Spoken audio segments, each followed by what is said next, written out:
Hey everyone, my name is Chloe, and today I'm here to talk about the books that I read this week. So I read 9 books this week, which is crazy and really great, and all of them were between 3 and 4, so it's not like I'm in this reading tear where I really want to read everything, I'm really loving everything, but it does feel really good to get stuff off my shelves, and I'm doing a lot of these for different projects and things, so let's just get into the books. So the first one I read was The Rom-Commers by Katherine, and I love Katherine. She can do no wrong in my eyes.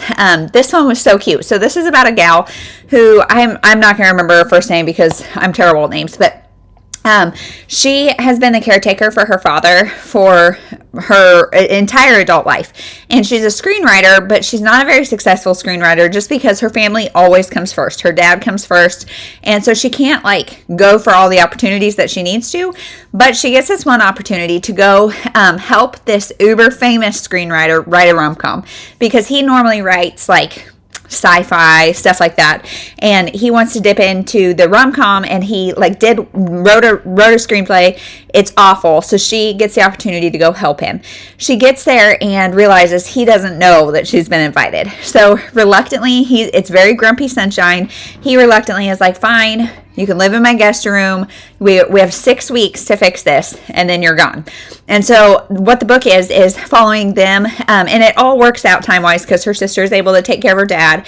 And so she has this 6 weeks to explore this opportunity, make or break career opportunity. So she goes, and it's just so sweet. I can't remember her first name. I should look it up because it was something like Frankie or something that just kind of fit her personality. She says she has red poofy pom-pom hair, and as a curly haired girl, I get some of the descriptions made me laugh because my hair can get big. It can get big.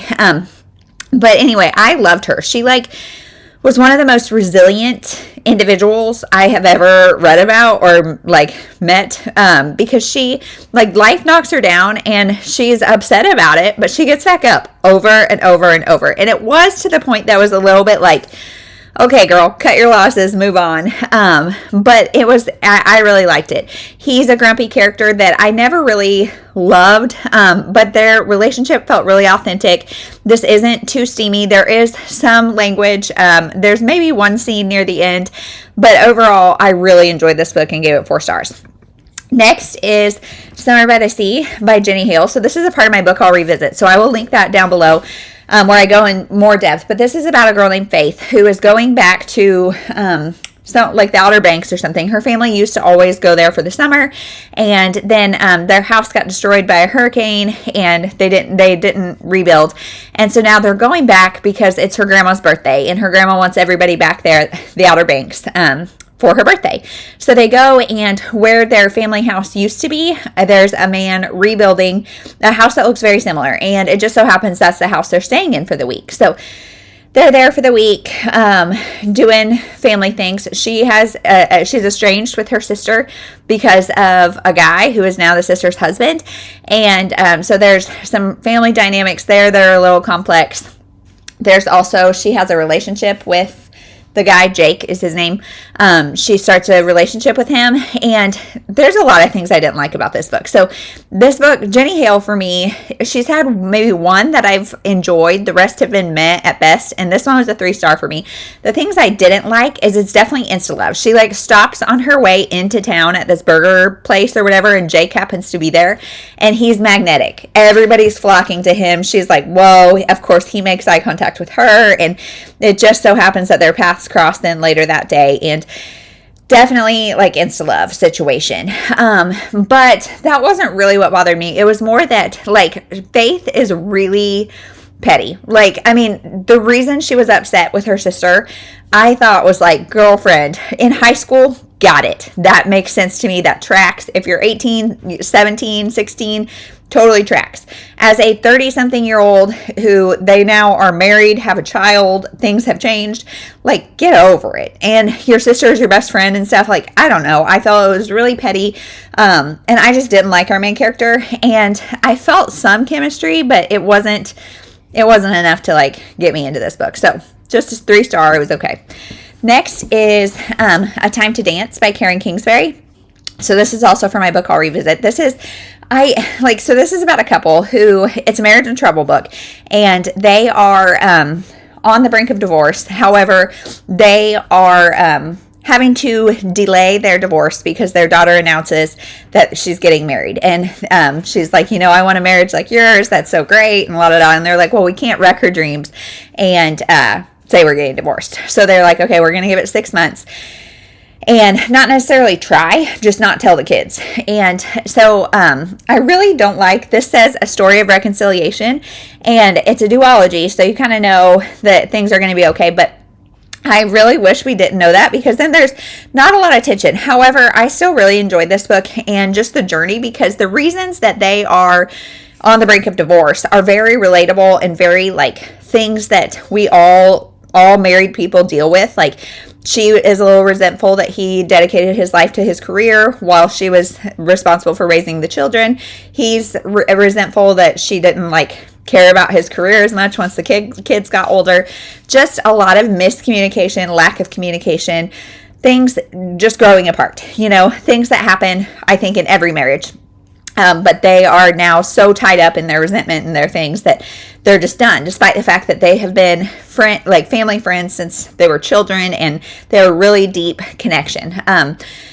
So anyway, I wanted to see how you get out of that spot. And this is a Christian fiction, as Karen Kingsbury always is. And this is very heavy in the Christian fiction. As a believer, I thought I liked the faith elements, because everybody turned to God or thought about God or prayed.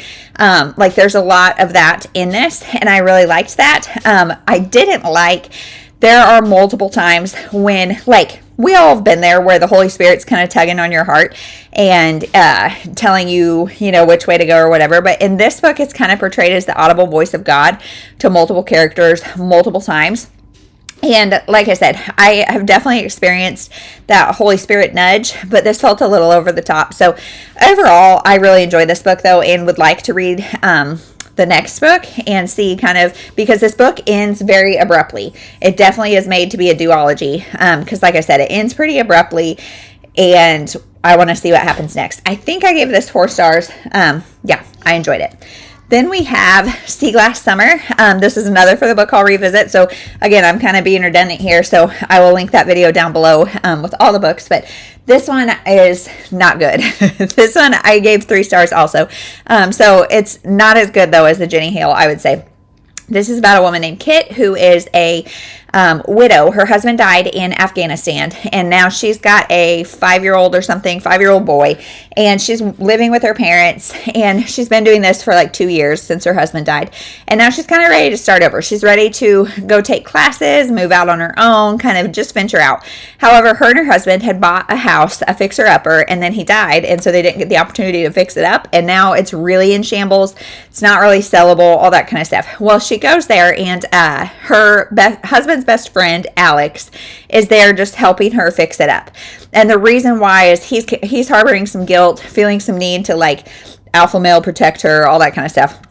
This is insta love. They are enemies, kind of. She's not happy to see him, and then a chapter later they're involved. And I understand the notion of bonding over your grief, your shared love for somebody, all that kind of stuff. I just felt absolutely no chemistry between these people, and they end up doing the house up together, and there's Chip and Joanna references that I think are so overdone and cheesy, and I don't know. I didn't like this book. So 3 stars for me is if you really like this author, if you really like this premise, pick it up. It was fine. I read it, but I mean maybe 2.5 even, because it was just meh. Then we have the Warsaw Orphan by Kelly Rimmer.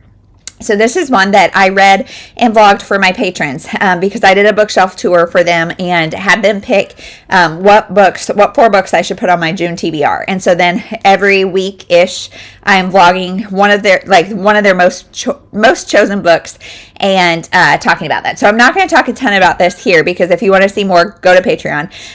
But this is about 2 people in World War II. She is a 14-year-old girl, Polish girl, who is a part of the resistance, and she is helping one of her neighbors kind of smuggle kids out of the Warsaw Warsaw ghetto, and then he is a Jewish boy living in the Warsaw ghetto, and they're about the same age. He is there for his family. He had the opportunity to kind of do his own thing, but he stuck it out for his family. He's loyal to his core, and the two paths intersect, and this was really good. Really, really good. My first Kelly Rimmer, and it will not be my last.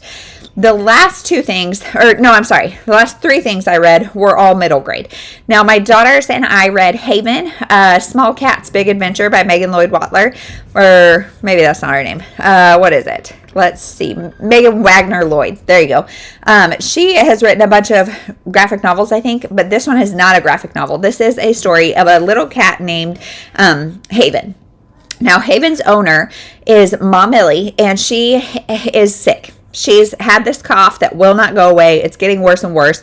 Mom Millie doesn't ever, they don't ever really describe her age, but from what I'm understanding, she's kind of elderly. So this cough is really getting her. And, she just is going downhill. So Haven takes it upon herself to go to the only neighbor, because they're very rural, and try to get help from Mom Millie. Well, the neighbor is not there. The cows tell her, he went to town for whatever reason. Something happened. He's delayed in getting back. And so she's like, okay, well then I got to go to town. And they live way outside. It is a rural community. So she decides to go to town, and her feet are really hurting because she's a very sheltered cat. And so her feet are really hurting from walking on the ground, and she runs into this fox. And at first she's afraid the fox is going to eat her, but the fox becomes a friend, and they venture the shortcut way through the woods, through the forest, through ravines and rivers and all the things to get to town to try to find this neighbor to get help for Mom Millie. And it was good. I am going to give it probably 4 stars. I will say my 4 and 6-year-old were pretty stressed out reading this because they encounter a bobcat, they encounter lots of things. One of them loses an eye, things happen to these people, or cats or animals or whatever. And so it gets a little heavy for my sensitive souls, but I really enjoyed it. And it was a sweet adventure and a book I would definitely recommend. The next two, the last and final two, are graphic novels to an extent. This one I would say is almost like a picture book, but Bink and Gollie by DiCamillo and Alison McGhee. So we are on a mission to read all the DiCamillo books, and this is one that is the start of a 3 or 4 book series, and this is about 2 friends named Bink. Bink is this one, Gollie's this one. They are kind of unlikely friends. Bink is really out there, just kind of impulsive, all the things, and Gollie is a little more reserved, studious, that kind of thing. And this is just one of their adventures and one of their kind of disagreements, but they work it out because they're best friends. And the reason I say it's more picture book is because there's 3 chapters, but it is heavy pictures. So I would say this is more like a picture book. But anyway, there's that. And then the last one is Pawcasso by Remy Lai, maybe. And this one is an interesting graphic novel about this little girl named Jo. And she sees this dog out shopping by itself. It has got this basket, a shopping list. It's going to the grocery store. It's going all the places. And it just so happens Jo and the dog end up at a bookstore called Dog Ears. And there's an art class going on. Jo knows some of the kids there. The kids assume that this dog is Jo's, and she just kind of keeps up the lie, even though it's not her dog. And so, of course, she knows that it's all going to blow up at some point. It does. We work it out. There we go. It was a cute graphic novel that took not too long to read. This is not a series, but this author is one that has a lot of other graphic novels and middle grade or young adult novels. And so I've definitely put more on hold because this is sweet. It's wholesome. It's a good read. So that is everything that I read in this last week. Let me know if you've read any of these books or how your week was. It was a good week here. We've got in the routine now of in the afternoons, my kids go swim in our backyard, and I either read or sit at the table and work and do things. So yeah, it's been great, and we've gotten a fair amount of reading in. So that's it. Thank you so much. We'll see you in the next week.